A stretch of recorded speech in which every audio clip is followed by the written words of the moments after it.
Andhra Pradesh cabinet తీసుకున్నటువంటి నిర్ణయాలు కొన్ని వివాదాస్పదంగా మారాయి. ముఖ్యంగా వీటిపై చర్చ నడుస్తుంది. ముఖ్యంగా విద్యా వైద్య రంగాల్లో కూడా బేసిక్ ఇన్ఫ్రాస్ట్రక్చర్ అంటే మన మౌలిక వసతుల కల్పనను ప్రైవేట్ వ్యక్తులకు అప్పగించేందుకు పీపీపీ విధానాన్ని ముసాయిదా బిల్లును కూడా రూపొందించింది. దీనికి ఏపీ కేబినెట్ ఆమోదించింది.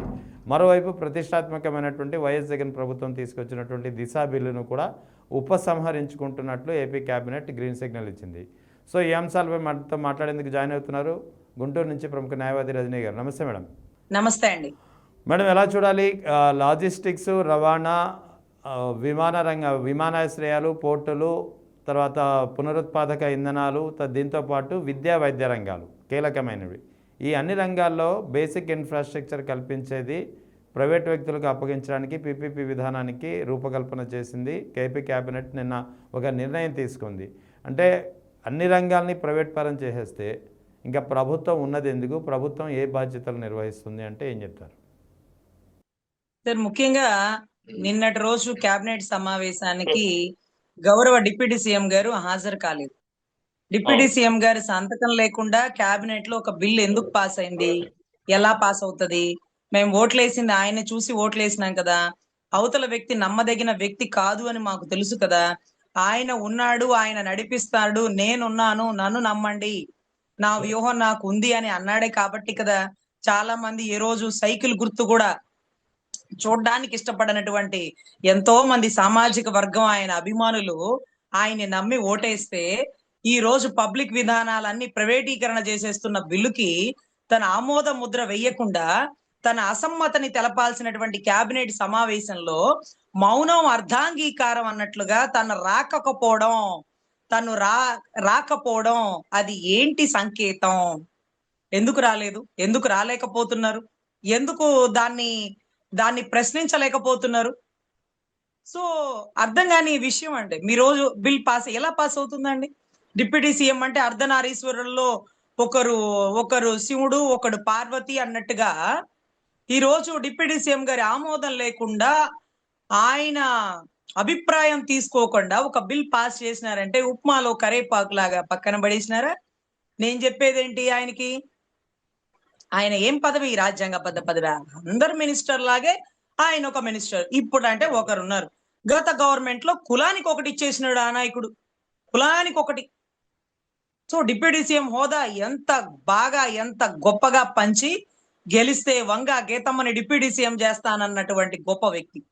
అంటే ఒక మహిళని డిప్యూటీ సీఎం చేస్తాను, ఒక సామాజిక వర్గాన్ని పైకి తీసుకొస్తాను, మిమ్మల్ని నా పక్కన కూర్చోబెట్టుకొని నాతో సహా మీరు కలిసి నడిచే అవకాశం కల్పిస్తానన్న వ్యక్తి ఒక పక్కన అయితే, ఏదో ఆ పక్క ఈ పక్క అన్నట్టుగా ఓ పక్కన డిప్యూటీ సీఎం ఇచ్చి ఆయన ఆమోదం లేదు, ఆయన కేబినెట్కి రాలేదు. సరే, ఆయన ఆరోగ్యం సహకరించట్లేదా అంటే మొన్నటి రోజు స్టేజ్ మీద ఆయనకి కన్నీళ్ళు వచ్చేసేంత గొప్ప సభలో ఆయన పాల్గొన్నారు. అంత గొప్ప ఎండగా అంతమంది జనంలో అంత స్టేజ్ మీద అక్కడ ఉండి బస చేసినారు. అంటే వైజాగ్ దాకా ట్రావెల్ చేసినారు. మంగళగిరి నుంచి కూదవేటు దూరంలో వెళ్ళిపోవచ్చుగా. మరి ఇక్కడికి ఎందుకు రాలేకపోయారు? రావడం ఇష్టం లేదా? లేకపోతే పీపీ విధానంలో మా వాటా ఎంత? మీకు వాటా ఇవ్వం, ఏం చేస్తావు చేసుకోపో. సార్, నాకు ఇక్కడ ఒక డౌట్ వచ్చింది సార్. గతంలో వైసీపీ పార్టీ ఉన్నప్పుడు ఆ పార్టీ అంతకు ముందు ఇంకెవరితోనట, అంటే ఎవరో పార్టీ పెట్టారట, ఆ పెట్టిన వ్యక్తి పేరు చెప్పండి ఒకసారి, నాకు గుర్తు రాలేదు.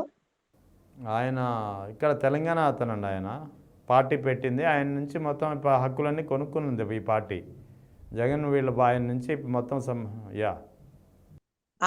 ఈ పాయింట్ నిన్న ఎవరో ఒక తెలంగాణ వ్యక్తి నాకు గుర్తు చేసినారు సార్. నాకు ఆ పార్టీ పెట్టిన పేరు వ్యక్తి కూడా గుర్తులేదు, కానీ అతన్ని చంద్రబాబు గారు ఆయన సహచరులు అందరూ పిలిపించి ఆ ముద్ర ఏదైతే ఆ ఫ్యాన్ గుర్తుని మేము కోర్టులో కాంపిటీషన్ గా పోటీ చేస్తామో, లేకపోతే దాన్ని ఆపిచ్చేస్తామో, లేకపోతే ఇలా అలా అంటూ అతనితో చర్చలు చేసినారట.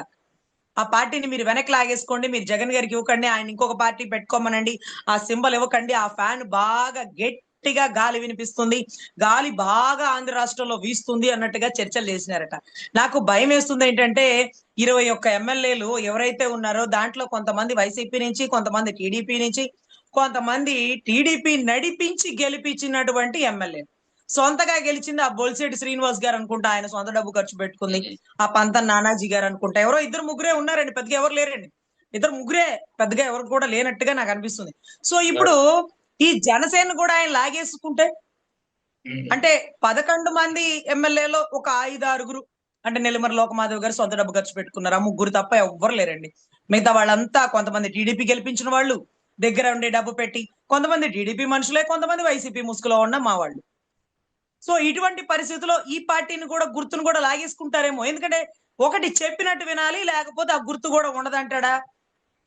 సో ఎటువంటి పరిస్థితుల్లో ఆయన క్యాబినెట్ కి ఎందుకు హాజరు కాలేదు? ప్రజల కష్టాల్ని ప్రశ్నిస్తాను అన్న వ్యక్తి ఎందుకు ప్రశ్నించట్లేదు? ఎందుకు మోగనోము అనే ఒక పథకంతో ముందుకు వెళ్తున్నారు? సో ఇక్కడ చాలా సందిగ్ధమైన ప్రశ్నలు అయితే ఉంటాయండి. సో పిపి విధానం ద్వారా ఏదైతే విద్య, వైద్య, ట్రాన్స్‌పోర్ట్, లాజిస్టిక్స్, తర్వాత ఎయిర్‌పోర్ట్ ఇక చాలా చాలా విషయాలు కూడా ప్రైవేటీకరణ అయిపోతాయండి. ఉండేది 3 ఏళ్లే, దోచుకునేది 3 ఏళ్లే. దీంట్లో ఏ మొహమాటం లేదు. డబ్బంతా ఖర్చు పెట్టింది మీరిమే. మీరు డమ్మీగా నుంచున్నారు. మీకు వాటాలు ఇవ్వాల్సిన అవసరం లేదు. ఎక్కువ తక్కువ చేస్తే సింబల్ కూడా లాగేసుకుంటాను. నాకంత చాకచక్యత కూడా ఉంది. నీ మనుషులు ఎంతమంది ఉన్నారు? ఒక ముగ్గురో, నలుగురో చెప్పినట్టు వింటే ఓకే అనేది ఒక విధానమేమో. నీకెంత, నాకెంత, నా వాటా ఇస్తే నేను సమ్మతి తెలుపుతాననేది ఇంకొక విధానమేమో. అసలు ఏం జరుగుతుందో అర్థం కాలేదు. కానీ ఇంపార్టెంట్ క్యాబినెట్ మీటింగ్ లో పిపిఈ పద్ధతి విధానంలో ఆయన రాకపోవడం, ఆయన్ని ఉప్మాలో కరేపాకులాగా పక్కన పడేసి వీరు సంతకాలు పెట్టేసి దాన్ని ప్రతిపాదన ముందుకు తీసుకువెళ్ళడం. దీంట్లో రెండండి. ప్రజల నుంచి ప్రభుత్వాన్ని దూరం చేయడానికి ప్రైవేటీకరణ చేస్తూ ఒక ప్రైవేట్ సామాజిక వర్గం తన సొంత సామాజిక వర్గాన్ని అభివృద్ధి పదంలో ముందుకు తీసుకువెళ్తూ టెండర్లో వాళ్లే, కాంట్రాక్టర్లు వాళ్లే, తినేది వాళ్లే, దోచుకునేది వాళ్లే, పంచుకునేది వాళ్లే, పెంచుకునేది వాళ్లే. సో ఇప్పుడు ప్రజలు మోసపోతున్నారు. ఇంకొకటి క్యాబినెట్ మీటింగ్ లో చేసింది ఏంటంటేనండి, ఏదైతే విద్య, వైద్యం ఈ రెండిటితో పాటు దిశ యాప్. దిశ అంటే ఇదో తెలంగాణ దిశ కేసు కాదండి. సో అక్కడ ఆ తెలంగాణ దిశ కేసులో ఆ అమ్మాయి ఇబ్బంది పడిన కారణం ఏంటంటే, అర్ధరాత్రి 9:30కి అక్కడ ఆ అమ్మాయికి ఇబ్బంది జరిగినప్పుడు ఆ అమ్మాయి పోలీసు వాళ్ళకి ఫోన్ చేస్తే వాళ్ళు స్పందించలేదని, ఆ తల్లిదండ్రులు పోలీస్ స్టేషన్కి వెళ్తే స్పందించలేదని, అసలు మీరు అక్కడ దాకా కూడా వెళ్లాల్సిన పల్లా, యాప్ లో డౌన్లోడ్ చేసి ఇలా షేక్ చేయండి అంటూ దిశ యాప్ గురించి, మీరు ఫోన్ చేసి లొకేషన్ పెడితే ఆన్ స్పాట్ లో మీ దగ్గరికి పోలీసు వాళ్ళు వస్తారు, అక్కడ జరిగిన ఘటన ఆంధ్ర రాష్ట్రంలో జరగడానికి వీల్లేదు, అది బాగా వినపడే పేరు కాబట్టి దిశ, దశ, దిశ అంటే ఒక రూట్ మ్యాప్ కూడా అనుకోవచ్చండి. నీకు వెళ్ళేటప్పుడు ఒక దిశ దశ లేవయ్యా అంటారు, ఏ దిశలో వెళ్తున్నావు అని కూడా అంటారు. సో దిశ యాప్ అనేది, దిశ చట్టం అనేది, దిశ మహిళా పోలీస్ స్టేషన్ అనేది పాస్ అవని బిల్లు అంటే ఒక బిల్ ఎలా పాస్ అవుతుందండి? నిర్భయ బిల్ ఎన్ని సంవత్సరాలకి పాస్ అయింది? ఆ దిశ యాప్ ని ఒక అసెంబ్లీలో ఒక బిల్ ప్రతిపాదన చేసి మహిళలకి తోడుగా ఉండే ఈ యాప్ ని, ఈ పోలీస్ స్టేషన్ ని, ఈ పేరుని ఒక చట్టపరంగా అంటూ పార్లమెంట్ లో కూడా పెట్టడం జరిగింది. అయితే వీళ్ళు ఈ దిశ పేరుని తొలగిస్తున్నారేమో కానీ వీళ్ళ కర్మ కాకపోతే అట్లా అట్లా ఊపి షేక్ చేసేది కూడా మళ్ళీ అదే చంద్రబాబు గారు కూడా అసెంబ్లీ సాక్షిగా చెప్పారు. అంటే ఆయన వెళ్ళిన రూట్ కరెక్ట్, కానీ ఆ రూట్ లో ఆయన పెట్టిన పేరు మార్చేస్తే, నేను వచ్చాక పెట్టిన పేరు అంటే చెల్లికి పెళ్లి జరగాలి మళ్ళీ మళ్ళీ అంటూ నాకు గుర్తుకొచ్చింది ఏంటంటే, నిన్న ఆ అమ్మాయి పివి సింధు అండి. ఆ సింధు ఏదైతే స్టేడియం ఆవిడకి 5 ఎకరాలు ఇచ్చేసినారు జగన్ గారు. ఇలా ఎడం చేత్తో ఇచ్చింది, మళ్ళీ కుడి చేత్తో వెనక్కి చూసుకోరో ఏంటో మరి నాకైతే తెలియదు. కానీ ఆ అమ్మాయికి హ్యాండ్ ఓవర్ చేసేసినాక ఆ అమ్మాయి ఏంటున్నారండి, వాళ్ళ తల్లిదండ్రులను తీసుకొని వచ్చి పట్టుమని 10 మంది కూడా లేదు, ఒక చిన్న షామ్యాన వేసుకొని అక్కడ భూమి పూజ చేసేసుకుంది.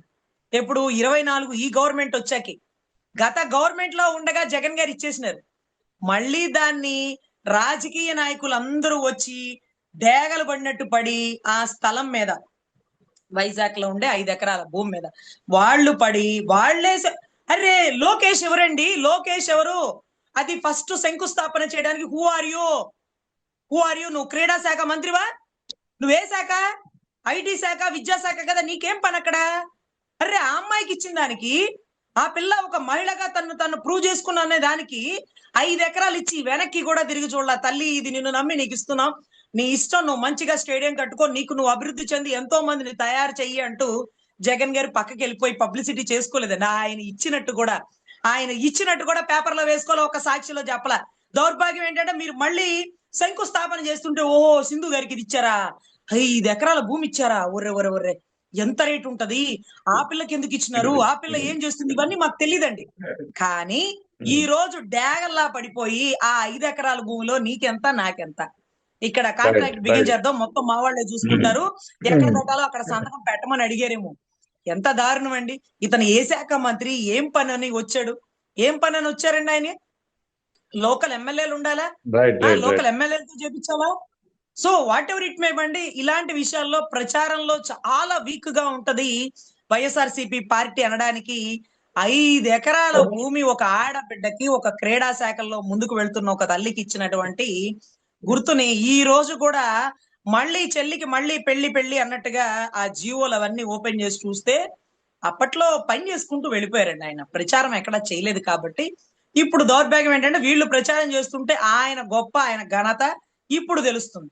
సో దీంట్లో కాంట్రాక్ట్లు వాటాలు వేసేస్తారేమో, నాకైతే తెలియదు. ఆ అమ్మాయి ఇక్కడ జాగ్రత్తగా ఉండి స్టేడియం నిర్మించుకోవాలని మనస్ఫూర్తిగా కోరుకుంటున్నానండి. Right madam. ఇక బొండా ఉమా చేసినటువంటి దాడి, ముఖ్యంగా డిఎస్సి అవకతవకలకు నిరసనగా వైఎస్ఆర్ కాంగ్రెస్ పార్టీ ఇచ్చినటువంటి పిలుపు మేరకు విజయవాడ సెంట్రల్ మాజీ ఎమ్మెల్యే మల్లాది విష్ణు శాంతియుతంగా ధర్నా చేస్తుంటే ఒక బ్రాహ్మణుడు అని చూడకుండా కోడిగుడ్లతో దాడి చేయడం, యూరినేషన్ కూడా పోయడం అనే ఒక అభియోగం కూడా ఉంది. సో చాలా తీవ్రంగా దీన్ని అందరూ గర్హిస్తున్నటువంటి పరిస్థితి. ఎలా చూడాలి ఈ అంశాన్ని? బొండా ఉమా ఒక ఎమ్మెల్యే అయి ఉండి కూడా ఆయన చేసినటువంటి దాడి వ్యవహారం. సార్, ఆయన మాత్రమే ఎందుకు దాడి చేయాల్సి వచ్చిందంటే, అంటే అన్ని నియోజకవర్గాల్లో జరుగుతూ ఉంది ధర్నాలు, కానీ ఏ నియోజకవర్గంలో ఏ ఎమ్మెల్యే కూడా ఇంతలా రియాక్ట్ అవ్వలేదు. ఇతను రియాక్ట్ అవ్వాల్సినటువంటి అవసరం వచ్చిందండి. ఎందుకంటే ఆయన మొన్న ఈ మధ్య ముద్రగడ గారి సభలో ముద్రగడ గారికి జరిగిన అవమానం వల్లే 2019లో టీడీపీ కుప్పగూలిపోయింది, ఇది యథార్థం అంటూ సంబోధించాడు. నేను ముద్రగడ పద్మనాభం గారి విగ్రహం విజయవాడలో కట్టిస్తాను అని కూడా ప్రామిస్ చేసినట్టున్నారు. సో విగ్రహానికి అదేంటది అడ్వాన్స్ కూడా ఇచ్చినారట, విగ్రహం తయారీ కూడా అవుతుందట. సో ఇటువంటి పరిస్థితుల్లో ఏమయ్యా, ముద్రగడ అంటేనే నాకు గిట్టదు, నచ్చదు, అటువంటి ముద్రగడ గారి విగ్రహాన్ని నువ్వు కట్టిస్తావా? నువ్వు టీడీపీకి పనిచేస్తున్నావా? నువ్వు మా మనిషివి, మేము చెప్పినట్టు వింటేనే ఉండు. కాపు జాతి, కాపుల ఔన్నత్యం, కాపుల అభివృద్ధి, కాపు రిజర్వేషన్, కాపు కార్పొరేషన్ నిధులు ఇవన్నీ మాట్లాడావంటే ఉన్న పోస్ట్ కూడా ఊస్ట్ అయిద్ది అంటూ ఒక బెదిరింపు హెచ్చరికలు ఏమన్నా జరిగి ఉన్నాయేమో. అందుకని అటు పోలేక ఇటు రాలేక అడకత్తర్లో తోక చెక్కలాగా ఇప్పుడు ఆయన పెర్ఫార్మెన్స్ గనక లోకేష్ గారి దగ్గర సరిగ్గా లేకపోతే ఉన్నది కూడా ఊస్ట్ అయ్యే పరిస్థితి ఏదో ఉండుంటదండి. అయితే ధైర్యంగా అటు వైసీపీకి వచ్చి బలమైనటువంటి కాపు సామాజిక వర్గ నాయకుల మధ్య తను కూడా గొప్పగా ఇక్కడ పనిచేసి ఉండొచ్చు. అంటే కాపులకి, లేకపోతే ఆయనకి ఓటింగ్ వేసిన వారికి, ఆయన నమ్ముకున్నటువంటి ఎంతో మందికి ఎస్సీలు, బీసీలు, ఎస్టీలు అందరి సామాజిక వర్గాలకి న్యాయం చేసి ఉండొచ్చు. కానీ పాపం ఆయనకి ఎప్పుడు ఎమ్మెల్యే టికెట్ ఇచ్చారు, కానీ ఎప్పుడు మినిస్టర్ కూడా కాలేదండి. కానీ ప్రజారాజ్యంలో వెల్లంపల్లి గారిని తీసుకొని, ఆర్య వైశ్య కమ్యూనిటీ వెల్లంపల్లి గారిని తీసుకొని కనీసం కార్పొరేటర్ గా కూడా ఆయన ఎప్పుడు గెలవల. ఏ రాజకీయ అనుభవం తెలీదు. ఒక వ్యాపారస్తుడిని, అంటే ఒక వ్యాపారం మాత్రమే తెలిసినటువంటి వ్యక్తిని ఆ సామాజిక వర్గానికి పెద్దపీట వేస్తూ ప్రజారాజ్యంలో చిరంజీవి గారు తీసుకొచ్చిన దానికి ఆయన చక్కగా వంగవీటి రాధా గారి కంటే గొప్పగా గెలిచి మంచిగా ఎమ్మెల్యే అయ్యారు. తర్వాత వైఎస్ఆర్సీపీ శాఖలో దేవాదాయ శాఖ మంత్రిగా కూడా గెలిచినారు. అంటే ఎందుకు చెప్తున్నానంటే, ఈయన బోండా ఉమా గారు ఎవరైతే ఉన్నారో ఆయన మల్లాది విష్ణు గారు అనే ఒక బ్రాహ్మణ సామాజిక వర్గం వ్యక్తి మీద కోడిగుడ్లు వేయించడమే కాకుండా లోకేష్ గారి గురించి మాట్లాడితే తోలు తీస్తా అంటూ బెదిరించారు. ఆయనకి బాగా గుర్తుండుండాలా, రంగా గారి చావుకి కారణాలేంటో ఆయనకి బాగా గుర్తుండుండాలా. మేమంటే చిన్నపిల్లలం, రేపు టీడీపీ వాళ్ళు ఏదైనా చెప్తే విని నమ్మేస్తాం, మాకు తెలియదు కదా. ఇది రాజశేఖర రెడ్డి గారి ఊరు నుంచి వచ్చిన బాంబులు అంటే మేము కూడా నమ్మేసి మేము కూడా మాట్లాడేసినాం, మాకు తెలియదు. మీకు తెలుసు కదా, మీరు ఆయనతో కలిసి పనిచేసినారు కదా, ఆయన ప్రాణాన్ని కాపాడాలని చివరి వరకు ప్రయత్నించినారు కదా. అయ్యప్ప గెటపుల్లో వచ్చిన వాళ్ళు ఎవరు? కోడెల శివప్రసాద్ ని సస్పెండ్ చేసింది ఏ కారణాలు? ఎస్పీ వ్యాసు కుట్రకోణం ఏంటి? పోలీస్ బందోబస్తులు ఎందుకు తొలగించారు? ఎవరిని ప్రశ్నిస్తున్నాడని ఆయన చావుని ఆయన అంతటా ఆయన కోరి తెచ్చుకునే పరిస్థితికి వచ్చింది. ఇవన్నీ మీకు తెలీదా? ఆ రోజు మల్లాది విష్ణు గారు ఎంత బాగా నిలబడ్డారు. చెక్కు చెదరనటువంటి పరిస్థితుల్లో కాంగ్రెస్ ని దాటి అడుగు గడప కూడా బయట వేయినటువంటి వ్యక్తి రంగా గారు చనిపోయాక ఎంతో మంది కాపు సామాజిక వర్గ గవర్నమెంట్ ఉద్యోగస్తులు ఉద్యోగాలు పోయినాయండి. ఆ ధర్నాల్లో యాజిటేషన్ లో పార్టిసిపేట్ చేసినారని, ఎంతో మంది ఆర్థికంగా నష్టపోయారండి. వాళ్ళందరికీ వెన్నుముకగా వెన్నంటే ఉండి ఒక బ్రాహ్మణ సామాజిక వర్గం నుంచి తనను తాను నేను రంగా గారి అనుచరుడిని అని నిరూపించుకుంటూ, తనను తాను రాజశేఖర్ రెడ్డి గారి అభిమానిగా ఈ రోజు ప్రజల గుండెల్లో ఉన్నటువంటి బ్రాహ్మణ వ్యక్తికి జరిగిన అవమానం విజయవాడ సాక్షిగా కూటమి ఓటమికి ఖచ్చితంగా దారితీస్తుంది. అతను నిత్యం అమ్మవారి ఉపాసనలో ఉంటారండి. విజయవాడ కనకదుర్గమ్మ ఉపాసనలో ఉంటారు. అటువంటి వ్యక్తి మీద అటువంటి వ్యక్తి మీద యూరిన్ పోసినారంటే ఎంతటి దౌర్భాగ్యం రే మీ జన్మలకి. అది ఎంత ఎంత ఆయన కాబట్టి అంటే ఆయన కాబట్టినా ఇది గమనించండి సార్. అతను ఎవరు మన దేవినేని నెహ్రూ గారి వాళ్ళ అబ్బాయి దేవినేని అవినాష్ కదండి. అవినాష్ ని ప్రశ్నించాల, అవినాష్ ని మీద తిరగబడలా. ఆర్య వైశ్య సామాజిక వర్గమైన వెల్లంపల్లిని వాడు వీడు నువ్వెంత నీ బతుకెంత అన్నట్టుగా బయటికి రమ్మంటూ సవాళ్లు విసురుతున్నారు. బ్రాహ్మణ సామాజిక వర్గమైన మల్లాది విష్ణు గారి మీద కోడిగుడ్లేసి యూరిన్ పోసినారు. అంటే మీ వీర ప్రతాపాలు ఎవరి మీద? నోరెత్తలేని ఆర్య వైశ్య కమ్యూనిటీ మీద, లేకపోతే బ్రాహ్మణ సామాజిక వర్గం మీద? మీ పోటా పోటీ దమ్మేంటో కుర్రోడేగా అవినాష్ మీద చూసుకోవచ్చుగా. అవినాష్ 4 ప్రశ్నలు సంధించచ్చుగా. ఒప్పుకోదా? ఆ సామాజిక వర్గం గురించి మాట్లాడే ధైర్యం లేదా? లేకపోతే అవినాష్ ని కదిలిస్తే గుంపులు గుంపులుగా ఒక 4-5 కార్లు, ఒక 200 మంది మనుషులు వచ్చి గొడవలు పెద్ద అయిపోతాయనా? మళ్ళా అది విష్ణు గారు నోరెత్తరనా? ఆయన వెనకాల ఎవరు లేరనా? లేకపోతే వాడు వీడు అని సంబోధించినంత మాత్రాన ఏదైతే చిల్లర కొట్టోళ్ళో లేకపోతే ఆర్య వైశ్య కమ్యూనిటీ వాళ్ళో ఏందా మా వాడిని వాడు వీడంటావు? ఏకదమ్ ఒక్క దెమ్మకి ప్రజారాజ్యంలో గెలిచినోడు, ఒక వైసీపీలో దేవాదాయ శాఖ మంత్రిగా చేసినోడు అంటూ వాళ్ళోళ్ళు బయటికి రాలేరనే?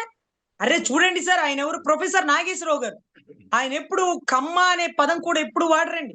మతాలు విద్వేషాలు కూడా ఎప్పుడు తెలియదండి. ఒక కమ్యూనిస్టు కొంచెం ఆయన కూడా ఏదో ఫిజికల్ హ్యాండిక్యాప్ కూడా ఏదో అయి ఉండొచ్చండి, బహుశా నాకు కూడా తెలియదు. అలాంటి వ్యక్తి మీద ఒక కమ్యూనిటీలో ఆయనని మీద కేసులు పెట్టి ఆయన బూతులు తిట్టించి ఆయన కండవాలు కట్టించి లేకపోతే ఆయన ఫోన్ చేసి దుర్భాషలు ఆడుతుంటే ఆయన పలుమార్లు లోకేష్ కి ఫోన్ చేసి ఏంటయ్యా ఇది అని అడిగితే ఆయన స్పందించని పరిస్థితులు ఉన్నాయని కూడా చెప్పారండి. అంటే ఒకటి గుర్తుపెట్టుకుందామండి, మొన్న మధ్య దాసరి రాము గారు అనుకుంటా కందుకూరు ఇన్సిడెంట్ తర్వాత ఆ సామాజిక వర్గాన్ని బస్తీమే సవాల్ అంటూ ప్రశ్నించారు. మేము లేదే మీరు లేరు, మీ గెలుపుకు మేము కారణం అంటూ చాలా పరుషమైన పదజాలాన్నే వాడినారండి. మరి ఆయన మీద ఎందుకు కేసు పెట్టలా? మీకు కోపం రాలేదా? కోపం వచ్చినా కాపు సామాజిక వర్గాన్ని కదిలించే దమ్ము మీకు లేదా? మరి ఎవరిని కదిలిస్తారు పాపం నోరెత్తలేని ఆర్య వైశ్య కమ్యూనిటీ వాళ్ళ? ఒకప్పుడు రోసయ్య గారు అసెంబ్లీలో మాట్లాడుతుంటే వాడే పదజాలానికి వెన్నులో వణుకు పుట్టినటువంటి టీడీపీకి గుర్తు లేదా? ఆర్య వైశ్య దమ్మేంటో బలమేంటో. ఈ రోజుకు ఒక కాపోడు ముఖ్యమంత్రి కాలేదు కానీ ఆర్య వైశ్యుడు ముఖ్యమంత్రి అయ్యి తన వీర ప్రతాపం చూపించింది మర్చిపోయారా? ఇదా మీరు ఆ కుటుంబానికి ఆ సామాజిక వర్గానికి ఇచ్చేటటువంటి గౌరవం? అరే బ్రాహ్మణ హత్య మహాపాతకం, బ్రాహ్మణ అవమానం, ఆ కూటమి ఓటమి అనేది మీకు తెలీదా? కూటమి ఓటమి అని తెలీదా? యూరిన్ పోస్తారా? కోడిగుడ్లు వేస్తారా? ఏ రోజున వాళ్ళు కోడిగుడ్డును తాకుంటారా? ఇదా మీరు చేసే అవమానం? ఇంకొకటి ఏంటంటే పోలీసుల వైఫల్యం ఎంత గొప్పగా జరిగిందంటే ఆయన లెటర్ రిలీజ్ చేసినారు, మేము ఇక్కడ ధర్నాలు పెట్టుకున్నామని.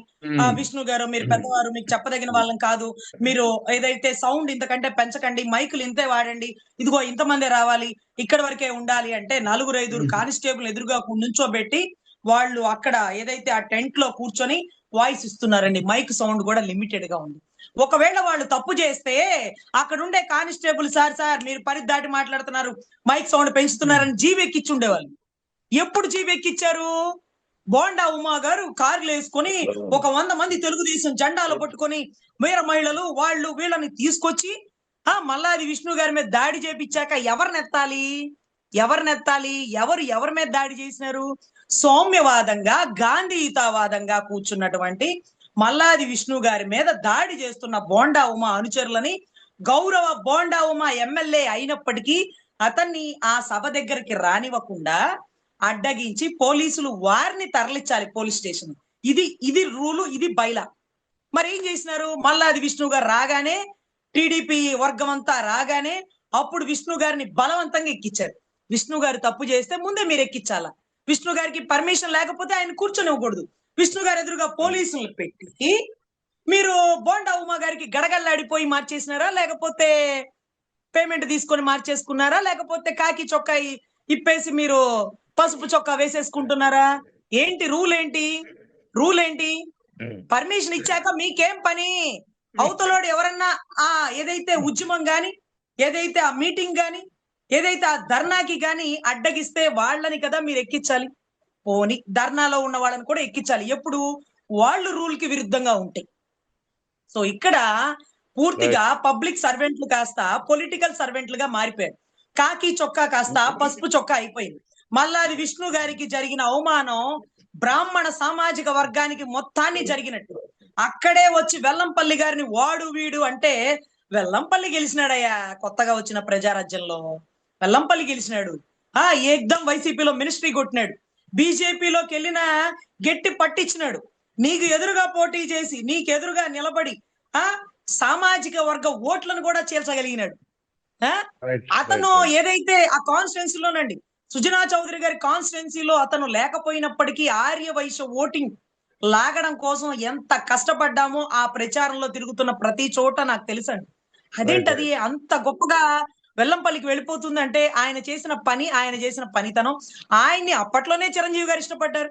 తర్వాత రాజశేఖర్ రెడ్డి గారు లేకపోతే జగన్ గారు దగ్గర తీసుకుని ఒక స్థాయి కల్పించినారు. నువ్వు నమ్ముకున్న చంద్రబాబు గారు నీకు ఎప్పుడన్నా మినిస్ట్రీ ఇచ్చినారా? పాలిట్ బ్యూరో సభ్యులుగా ఉన్న నిన్నెందుకు పక్కన పడేసినారు? ఈ రోజు కూడా ఎందుకు వెంపర్లాడుతున్నావు? ఎందుకు బిచ్చం ఎత్తుకుందామని ప్రయత్నిస్తున్నావు టీడీపీ నుంచి? సో దయచేసి ఏదో ఒక స్టాండ్ తీసుకోకపోతే ఇలా అటు ఇటు కాకుండా అయిపోతారని, ఈ రోజు ఆయనకి జరిగిన అవమానం, ఆర్య వైశ్యులకి జరిగిన అవమానం ఈ రాష్ట్ర ప్రజలు ఎప్పుడు మర్చిపోరని, కులం ఎందుకు వస్తుంది రజనీ గారు అని మాట్లాడితే, మొన్నటి రోజండి ఆయన ఎవరు అక్కడ విజయనగరానికి సంబంధించిన సిదిరి అప్పలరాజు గారి కొడుకు ఎవరినో గుద్దేసినాడు. ఆ గుద్దేసిన వ్యక్తి గొర్రెలు కాచుకునే వ్యక్తి అనగానే పార్థసారథి గారు బీసీ వ్యక్తిని తీసుకొచ్చారు. సో కులాన్ని అడుగడుగునా తీసుకొచ్చేది వాళ్లే. మరి అంత గొప్ప వ్యక్తి, రంగా గారి అనుచరుడుగా ఉన్న వ్యక్తి, నీతో కలిసి పనిచేసిన వ్యక్తి మీద నీ పార్టీల మెప్పు కోసం ఇదా నువ్వు చేసే పని అంటూ దయచేసి అక్కడ విజయవాడ వాళ్ళు మాత్రం అసహించుకుంటున్నారండి ఆయన చేసిన పనులని. ఇది రూల్ కి విరుద్ధంగా పోలీస్ సర్వీస్ జరుగుతుంది అనేది రాష్ట్రం మొత్తం మరొక్కసారి నిరూపించుకుంది. వాళ్ళ నీచ బుద్ధిని మరొక్కసారి చాటుకున్నారు. ఇది కూటమి ఓటమిగా దారి తీస్తుందని పరిణామాలుగా ఉన్నాయని నేనైతే మనస్ఫూర్తిగా నమ్ముతున్నాను. వైఎస్ఆర్ కాంగ్రెస్ పార్టీ అధ్యక్షుడు వైఎస్ జగన్ కు ప్రాణహాని ఉంది, ఆయన సెక్యూరిటీలో పెద్ద ఎత్తున లోపాలు కనిపిస్తున్నాయి అంటూ కేంద్ర హోంశాఖ మంత్రి అమిత్ షాకు వైఎస్ఆర్ కాంగ్రెస్ పార్టీ నాయకులు ఫిర్యాదు చేశారు. అదేవిధంగా కేంద్ర హోంశాఖ కూడా దీన్ని సీరియస్ గా తీసుకొని వివరణ కోరింది రాష్ట్ర పోలీస్ శాఖ ఉన్నతాధికారుల నుంచి. సో అసలు ఏం జరుగుతుంది? ఆ దేవరపల్లి ఘటనలో జరిగినటువంటి జనసందోహం, ఆ బ్యారికేడ్లు తోసుకొని మరి హెలిప్యాడ్ వద్దకు దూసుకొచ్చేశారు. ఒకవేళ ఆ గుంపులో ఆ జనంలో ఎవరైనా అసాంఘిక శక్తులు ప్రవేశించి ఏదైనా చేయరనేది చేస్తుంటే పరిస్థితి ఏంటి? ఎవరు బాధ్యత వహిస్తారు? వైఎస్ జగన్ కు ప్రాణహాని ఉందని చెప్పే భయం అందుకే వెంటాడుతోందా? ముఖ్యంగా సెక్యూరిటీ ల్యాప్సెస్ అనేది ప్రభుత్వం కావాలనే ఉద్దేశపూర్వకంగా చేసిందా? ఈ ప్రశ్నలు అడుగుతోంది వైఎస్ఆర్ కాంగ్రెస్ పార్టీ. మీరేం చెప్తారు? సార్, ఎగ్జాక్ట్లీ గతంలో ఒక ఇన్సిడెంట్ గుర్తు తెచ్చుకుంటే, చంద్రబాబు గారి వైజాగ్ పర్యటనని మితిమీరిన జనం రావడం వల్ల అక్కడ ఆయనకి ప్రోటోకాల్ ప్రొటెక్షన్ కల్పించలేమేమో, ఆయన ప్రాణానికి ఏదన్నా ముప్పుంటే మేము ఇబ్బంది పడాల్సి వచ్చింది అంటూ పోలీసులు ఆయన్ని ఎయిర్పోర్ట్ దగ్గరే నిర్వహించేశారు. అంటే మీరు ఎలా పాల్గొనకూడదు, ఇక్కడ ఇబ్బంది అవుతుందని. అప్పుడు వారు స్వయాన కోర్టును ఆశ్రయించినప్పుడు గౌతమ్ షేవాగ్ గారు స్వయంగా వచ్చి ఆయనకి సంబంధించినటువంటి వివరణ ఇచ్చుకున్నారు. ఆ వివరణలో, అయ్యా ఇన్ని వేల మంది వస్తామని చెప్పినారు, మాకు ముందే ప్రతిపాదన ఇచ్చినారు, మేము దాని తగ్గట్టుగా పోలీస్ బందోబస్తు ఏర్పరచుకున్నాం. అతను ప్రతిపక్ష నాయకుడు అయినప్పటికీ ఆయన ప్రాణాన్ని రక్షించాల్సిన బాధ్యత మాకుంది కాబట్టి అన్ఎక్స్పెక్టెడ్ గా వచ్చినటువంటి జనాన్ని నివారించలేము, అందులో శత్రువులు ఉండొచ్చు, మిత్రులు ఉండొచ్చు, కాబట్టి ఆయన ప్రాణానికి ముప్పు కాబట్టి మేము అప్పటికప్పుడు అనుకున్న దాని ప్రకారం కాకుండా ఆయన ప్రోగ్రామ్ ని ఇలా క్యాన్సిల్ చేసుకుని ఆయన రానివ్వకుండా నిర్వహించాల్సి వచ్చిన పరిస్థితి వచ్చిందంటూ అద్భుతమైన ఎక్స్ప్లెనేషన్ చెప్పారు. ఇప్పుడు నేనేం అడుగుతున్నానంటే, జక్కంపూడి రాజా గారు, ఇలాగా మాకు ఇంతమంది జనాలు వస్తారు, మా నాయకుడు ఇక్కడ జరుగుతున్నటువంటి అన్యాయాన్ని ప్రశ్నించడానికి వస్తున్నాడు, దయచేసి పర్మిషన్ ఇవ్వండి అంటూ లెటర్ పెట్టుకున్నప్పుడు పర్మిషన్ ఇచ్చి హెలిప్యాడ్ పలానా ప్లేస్ లో పలానా టైంకి దిగుతున్నామంటే ఇంతమంది పోలీసు వాళ్ళని హెలిప్యాడ్ దగ్గర ఉంచి, అదే రకంగా రోప్ కి సంబంధించినటువంటి కొంతమంది టీం ని, అదే మాదిరిగా ఆయనతో పాటు ఉండే ప్రోటోకాల్ వెహికల్స్ ని, ఇవన్నీ ప్రొవైడ్ చేసినటువంటి గౌరవ ఎస్పీ గారు ఎవరైతే ఉన్నారో రాత్రి 10:30 తర్వాత స్పందించకపోవడానికి గల బలమైన కారణాలు ఏంటి? పొద్దున్నే ఫోన్ లిఫ్ట్ చేయడానికి గల బలమైన కారణాలు ఏంటి? హెలిప్యాడ్ దగ్గర ఆయన్ని రావద్దు అని కూడా చెప్పకుండా, వస్తే జనాల వల్ల ఇబ్బంది పడతారు అని కూడా చెప్పకుండా, ఈ రోజు హెలిప్యాడ్ దగ్గరికి జనాల దగ్గర ప్రోటోకాల్ లేకుండా, పోలీస్ కానిస్టేబుల్ కూడా లేకుండా ఆయనకి ఏదైనా జరిగితే ఏమంటారండి? జక్కంపూడి రాజా గారిని ప్రశ్నిస్తారు కదా, ఏమయ్యా మీటింగ్ పిలిచేటప్పుడు బందోబస్తు చూసుకోవద్దా? ఎంతమంది జనం వస్తారో నీకు తెలియదా? ప్రొటెక్షన్ లేకుండా చేస్తే చూడు ఇప్పుడు అన్నకి ఇబ్బంది అయింది. ఎవరు సమాధానం చెప్తారని ఆయన అడుగుతారు కదా. ఆయన అందుకే ఒక ప్రెస్ మీట్ పెట్టి, మీరు కాకి చొక్కాలు ఇప్పేసి పసుపు చొక్కాలు వేసుకోండి, సిగ్గు లేదా మీకు వ్యవస్థలో ఇలా చేయడానికి? పర్మిషన్ ఇచ్చి లెటర్ మీద స్టాంప్ వేసి సంతకం పెట్టి పిలిపించుకోండి, ఇబ్బంది లేదు, మేము ప్రోటోకాల్ గా నిలబడతామన్న మీరు ఎందుకు వెనక్కి తగ్గారు? ఎవరు చెప్తే వెనక్కి తగ్గారు? ఎవరెవరితో ఫోన్ కాంటాక్ట్ లో ఉన్నారు? ఏం చేద్దాం అనుకున్నారు మా నాయకుడిని? నేను కోర్టులో ఛాలెంజ్ చేస్తా, నాకు పర్మిషన్ ఇచ్చింది, స్టాంప్ వేసింది, ఇంతమంది పోలీసుల్ని ఏదైతే హెలిప్యాడ్ దగ్గర బందోబస్తుకి ఇస్తానని ఎందుకు ఆగారు?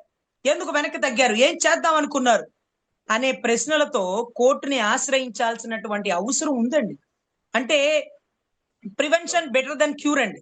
మనం ఏదో జరిగిపోయాక ఇబ్బంది పడ్డం కాదు, ఏదో జరిగే అవకాశాలు కళ్ళ ముందు ఇలా కనిపిస్తాయండి. హెలిప్యాడ్ మొన్న కూడా రిపేర్ వచ్చి ఆయన ఆన్ రోడ్ వెళ్లాల్సి వచ్చింది. ఆన్ రోడ్ లో ప్రొటెక్షన్ లేకుండా ఆన్ స్పాట్ లో 151 సీట్ల గల వ్యక్తి ఒకేసారి వెళ్తే శత్రువు పోకడలని అంచనా వేయలేరు కదండి. వాళ్ళ నాన్నగారు ఎలా అయితే హెలిప్యాడ్ యాక్సిడెంట్ అయిందో మా అందరికీ గుర్తుంది కదండి. మా నాయకుడి మీద మాకు ప్రాణం పెట్టుకున్న మా నాయకుడిని కాపాడాల్సిన బాధ్యత మీకు లేదా? గత ప్రభుత్వంలో ప్రతిపక్ష నాయకుడిగా చంద్రబాబు గారికి ఏ ఇబ్బంది లేకుండా కాపాడినటువంటి జగన్ గారు మీకు గుర్తులేదా? యువగళం పాదయాత్ర అప్పుడు ఇబ్బంది కలుగుతుంది అంటే పోనీలెబ్బా చేసుకొని ఎదిగేవాడిని ఎదగని, శత్రువు చేతుల్లో ఆయుధం లాగేసుకుని యుద్ధం చేయడం యుద్ధం ఇది కాదయ్యా, వాడిని ఆయుధంతోనే యుద్ధం చేయాలి, ఆయుధం ఉండగానే మనం గెలవాలి, అదే మన గెలుపు, అదే విజయ రహస్యం, నిజాయితీ గల విజయ రహస్యం అంటూ గొప్పగా తార్కాణం కాగలిగినారు. ఈ రోజు హెలిప్యాడ్ దగ్గర వచ్చిన జనాల విజువల్ చూపించి, గతంలో కూడా వచ్చిన విజువల్ చూపించి అమిత్ షా గారి దగ్గర పెట్టినప్పుడు ఆయన రియాక్షన్ ఎలా ఉంటుందో తెలుసా అండి? ఓ ఇంత నీచపు రాజకీయమా? ప్రతిపక్ష నాయకుడి కెపాసిటీ తెలిసి, సోనియా గాంధీకే డి అంటే డి కొట్టిన అతని కెపాసిటీ తెలిసి 16 నెలలు జైల్లో ఉండి తొనక్కుండా బెనక్కుండా వచ్చి తన పార్టీని బలోపేతం చేసుకుంటూ ఎమ్మెల్యేలని అప్పటికప్పుడు నియమించుకుంటూ నియోజకవర్గ ఇన్ఛార్జీలు ఇచ్చుకుంటూ ఈ రోజు గెలిచి తనేంటో తనను తాను నిరూపించుకున్న నాయకుడిని ఎదుర్కోలేక ఇలాంటి చీప్ ట్రిక్లు కూడా ప్లే చేయగల సమర్థులు వీళ్ళు అంటూ అమిత్ షా గారు అంచనా వేయలేరా అండి? ఆయన కూటమిలో ఒకటైనా సరే కేంద్ర హోంశాఖ కదా, కేంద్ర హోంశాఖ ప్రతిపక్ష నాయకుడికి ప్రాణానికి బాధ్యత కల్పించాల్సిందే. ప్రతిపక్ష నాయకుడు ఏంటండి, ప్రతి పౌరుడికి బాధ్యత కల్పించాలా? హెలిప్యాడ్ బ్లాస్ట్ అయితే కొన్ని వందల కిలోమీటర్ ఎంత లెక్క నిప్పు చెలరేగిపోతుందో తెలుసా అండి? సో ఆయన ప్రాణంతో పాటు ఎంతమంది ప్రాణాలకి అభిమానులకి ముప్పు ఉంటుందో తెలుసా అండి? భయాన్ని ఆయనకి చూపిద్దాం అనుకుంటున్నారా, లేకపోతే మీ ఒంట్లో కలిగిన భయానికి తార్కాణంగా మీరు ఇలాంటి పనులు చేస్తున్నారా? So whatever it may B, ఇవి చాలా చీప్ ట్రిక్స్ అండి. సో నేనేమంటున్నానంటే వైసీపీలో ఉండే నాయకులు, అక్కడికి సంబంధించినటువంటి న్యాయవాదులు, దయచేసి మీరు లీగల్ ఫైట్ చెయ్యండి. మీరు అమిత్ షా గారి దగ్గర ప్రొటెక్షన్ తీసుకున్నారు, అది వేరే విషయం. జెట్ ప్రోటోకాల్లో ఎంత మందిని కల్పించాలో కూడా మినిమం కామన్ సెన్స్ తెలియని నాయకులు ఈ రోజు మనల్ని పరిపాలిస్తున్నారేమో. Whatever it may be, judicial fight అనేది మీరు ఇవ్వాల్సిందే. లేకపోతే ఇదేంటండి, మాకు ఆర్డర్ ఇష్యూ చేయక అంటే సర్జరీ చేస్తానని డాక్టర్ సంతకం పెట్టి పేషెంట్ కి మత్తిచ్చాక సర్జరీ చేయకుండా వెళ్ళిపోతే ఏంటి దాని అర్థం? నువ్వు చేయలేకపోతున్నావా? ఎవరన్నా చెయ్యొద్దని ఆపమన్నారా? లేకపోతే ఆ వ్యక్తిని చంపేయాలని ప్లాన్ గీసినావా అని ఆ పేషెంట్ తాలూకా బంధువులు డాక్టర్ని నిలదీస్తారు, ప్రశ్నిస్తారు, కోర్టులో ఫైట్ చేస్తారు. ఈ రోజు పర్మిషన్ ఇచ్చి స్టాంప్ వేసి హెలిప్యాడ్ దగ్గర ఇంతమంది కానిస్టేబుల్ ఇస్తాం, రోప్ ఎంపిస్తాం, లేకపోతే ఇంతమంది ఎస్ఐలు, సిఐలు, డిఎస్పీలు ఉంటారని చెప్పాక మీరు వెనక్కి తగ్గడానికి గల బలమైన కారణాలేంటి? డీసీపీ గారికి ఎవరు ఫోన్లు వచ్చినాయి? ఎవరి ఒత్తిడి పెరిగిపోయినాయి? పోలీసులందరూ ఎక్కడ మోహరించారంటేనండి, వచ్చే రూట్ లో జనాల్ని ఆపడానికి, అక్కడ మార్కెట్లు కట్టడానికి, ఇటు రూట్ లేదు ఆగిపోండి అనడానికి. వెహికల్ అక్కడ ఆపేస్తే ఎంత లెక్క నడుచుకుంటూ వచ్చారో తెలుసా అండి జనాలు? ఎన్ని కిలోమీటర్లు నడిచారో తెలుసా? వారి అభిమానానికి మీరు ఆనకట్టలు వేస్తారా? కట్టలు తెంచుకొచ్చినటువంటి అభిమానం ఎలా ఉంటది అంటే, అది ఒక డాబా మీద ఎక్కి చూస్తే తప్పు లేదండి. కానీ ఒక పూరిపాక మీద పైకెక్కి జగన్ గారిని చూడాలన్న తపనతో ఆ హోటల్ పైకెక్కి చూస్తూ అక్కడ మేంచి హోటల్ మేంచి జారి కింద పడి అదేంటి టేబుల్ మీద పడి ఆ టేబుల్ పగిలిపోతే అక్కడ ఉండే ఒక్క పోలీసు నిర్వహించలేదండి. పోలీసులు గనక అక్కడ ఉంటే ఆవిడ షాపు ధ్వంసం అయి ఉండేదే కాదు. ఆవిడ షాపు ధ్వంసం కానికుండా చూడాల్సిన బాధ్యత ఎవరిది? పోలీసులది. ఆ పిల్లలు పైకెక్కి చూసి కింద పడి చచ్చిపోతే దానికి బాధ్యత ఎవరు వహించాలి? ప్రభుత్వం. ప్రభుత్వం మీరు ప్రోటోకాల్ ఇవ్వడంలో ఫెయిల్ అయిపోతుంది. అదే కదా 50 మంది చనిపోతే విజయ్ గారి తరపు నుంచి అడ్వకేట్ గారు అడిగింది.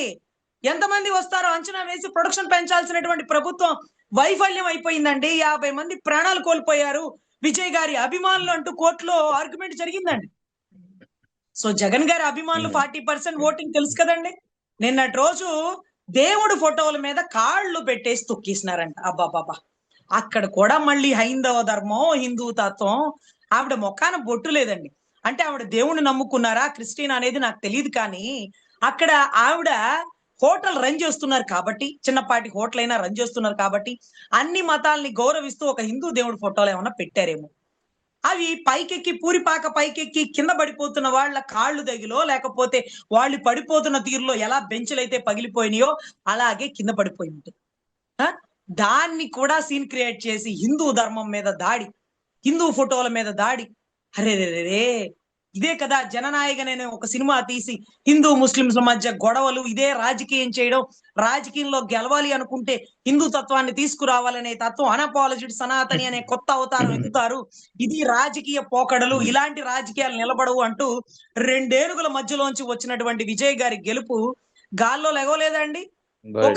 ఒక పిచ్చి ఏనుగు, ఒక చెవిటి ఏనుగుకి చెరుకు గళ్ళు తినిపించుకుంటున్నటువంటి పవన్ కళ్యాణ్ గారు ఎండలో వానలో తిండికి లేక రోడ్డు మీద పడుకొని అక్కడ యువకులు మీరు చేస్తున్న తప్పుని ప్రశ్నిస్తున్నారు. మీరు తప్పు చేస్తే మీ అంతటా మీరు దిద్దుకోవాలా? మీరు దిద్దుకోండి అయ్యా, రాజీనామా చెయ్యండి అయ్యా. ఆ ధర్మేంద్ర ప్రధాన్ అంటే అతని వాళ్ళ మీద దేశ సంఘ విద్రోహ శక్తులంటూ ముద్రలోపి వాళ్ళ మీద కేసులేసి వాళ్ళని జైల్లో పెట్టి వాళ్ళని కొట్టి బొట్లతో కొట్టి అక్కడ మీకు కన్నీళ్లు రాలేదే? యువకులు ఎండకి చలికి పోరాడుతుంటే కన్నీళ్లు రాలేదే? మోడీ గారిని విమర్శిస్తుంటే కన్నీళ్లు వచ్చినాయా అధ్యక్ష? ఎక్కడికి మార్పు, ఎటు వెళ్ళిపోయింది ఈ పెను తుఫాను అన్నట్టుగా. సో ఖచ్చితంగా మనం ఆయన పోకడలు, ఏదైతే కూటమి రాకడలు, ఇవన్నీ మనం గమనిస్తున్నాం. కాబట్టి అమిత్ షా గారి దగ్గర మీరు జెట్ ప్రోటోకాల్ ప్రొడక్షన్ పెంచుకున్నారు, కానీ ఖచ్చితమైన లీగల్ ఫైట్ ఇవ్వాలి.